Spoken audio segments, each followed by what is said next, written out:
right, President Gestring, welcome to In the Den, a project that I believe was your idea earlier this year. We've sort of turned the tables here, and we're going to put you in the hot seat for our final episode of season 1.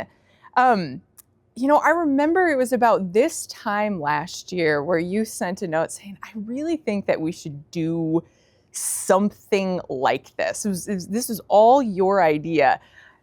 Thoughts after season 1? What has been memorable? What stood out? What have you enjoyed the most about this?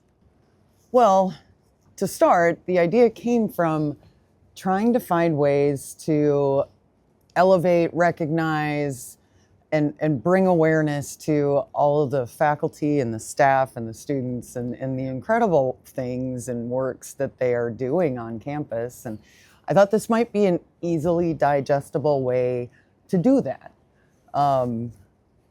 I have truly enjoyed every single minute of it, and along the way learned even more about the fabulous works going on around campus.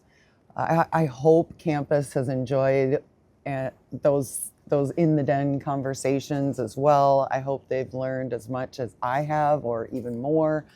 And I hope all the guests over the last academic year have enjoyed sitting in on those sessions as well. Absolutely. If it's safe to assume there'll be season 2? There will be a season 2. I'm not sure about this role reversal thing. I like it.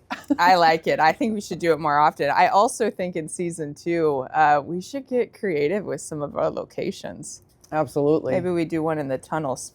I'm not sure about the I tunnels. think that'd be fun. No, that's exciting. I think that you're right. I mean, 16 different guests over this past year, and all with different unique roles and contributions to the university, and to spend some time with them and to share that impact with the campus community. It's really been fun to be a part of this project, and I think thank you for making it happen. I think season 1 or season 2 will be even bigger and better, and I'm excited about it.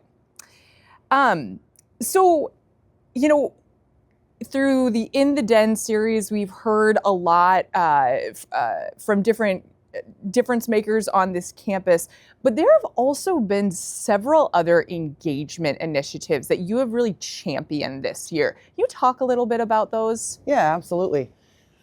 First, met with every college and school faculty group. Those direct lines of communication have been extremely rewarding. Solving challenges that were connection points that I could make, and being able to solve those challenges for faculty have been very rewarding. In addition to that, open engagement sessions for all of campus, and some of the projects and ideas that have come out of that also rewarding. I think improving wayfinding on campus is going to be one that I'm excited about. Yeah. And involving students and faculty and staff in that project for the coming year. And that just came out of an engagement session. It did. That just came out of the last engagement session that we had. And in reflection, it occurred to me that our current wayfinding is over 25, maybe even 30 years old. And of course it needs a refresh. Yeah. Right? So some of the suggestions and ideas that are coming out of those are just incredibly valuable to me. Yeah. And so we'll keep those going as well. The Q&A and the conversation has just been very rewarding. Yeah. So. Well, and I think it's certainly a testament to your leadership, but also really that spirit of contribution and service and desire to make things even better that we're seeing really across campus through some of these sessions. And having people come and raise their hand and say, well, have you thought about this, or have you thought about that? And it really has just been a fun exercise, and I'm excited to hear that we're going to continue that as well. There have also been a lot of opportunities, especially during this past couple months, for people on this campus to contribute to kind of some bigger projects or even projects that are being directed kind of by the Board of Regents at that level. Can you talk about some of those efforts and kind of what do you see as being next steps or opportunities for participation there? Yeah, it's a really exciting time. I'll talk first about the Board of Regents project. It's a review of all of the technology functions throughout the system on Sure. campus, the Board of Regents, what they call Regents Information System, and really preparing ourselves for the future in technology, which we all know is evolving almost daily, it feels like Yeah. right now, but being future ready in that space.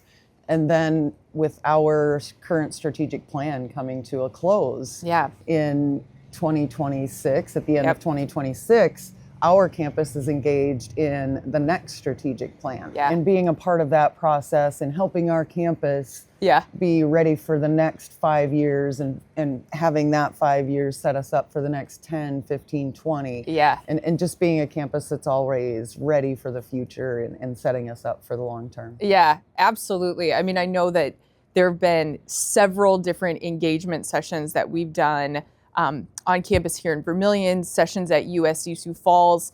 There's a survey opportunity for people if they weren't able to participate in those sessions.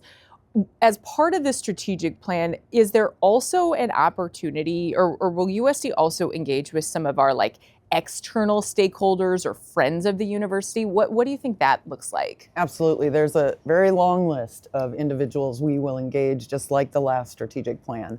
We have constituents from industry, the legislature, our regental partners, obviously, state constituents. We have many partners in the State House as well. The list is very long. Alumni, donors, friends, and we'll engage all of those individuals throughout the summer as well. Same surveys, Yeah. face-to-face, lots of different opportunities for engagement. And why is that important? I mean, I know we've talked about the value we place on that internal engagement, but why is the external piece important to this process as well? I think it goes back to what we talk about all the time in that part of our mission is to serve South Dakota, to serve our constituents. Sure. And hearing from them is valuable in meeting that mission. Yeah. And we need to hear from industry in terms of what they need from our students. That's part of that as well. Yeah. Yeah, absolutely. So it's graduation. By the time this video comes out, we will have led the class of 2026 across the stage and celebrated with them in this huge milestone. What makes you excited about higher education in general? And kind of specifically as we think about sending thousands of bright minds out into the workforce, not only from USD, but from schools across the state. What makes you excited about that? I think it's the same thing today as it was 25 years ago. It's the students, right?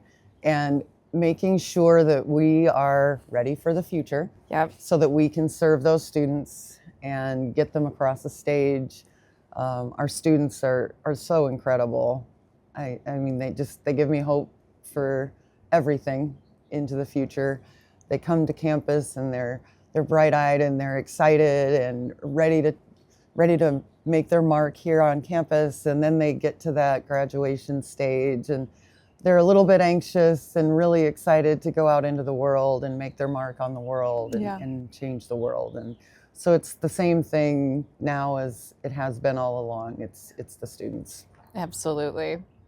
Well, so many of those who are watching and have watched this series are responsible for helping to shape and mold and prepare those young people for success in life after graduation. I'm wondering, any sort of parting thoughts for faculty, staff on this campus as we head into summer? Absolutely. Couldn't be more grateful for what everyone on this campus does to to support our students, to educate our students, and to prepare them for their next stage in life, and thank them for a wonderful academic year. Our students wouldn't be where they were without the support of our faculty and staff, and they do tremendous work each and every day. Absolutely. Well, I think that's probably a wrap on season 1 of In the Den. Thanks to everyone who has listened in over these past several months. We're excited to come back for season 2 in September. And in the meantime, wishing everybody a wonderful summer holiday. Hope you get some time to relax. And as always, Go Yotes! Yotes!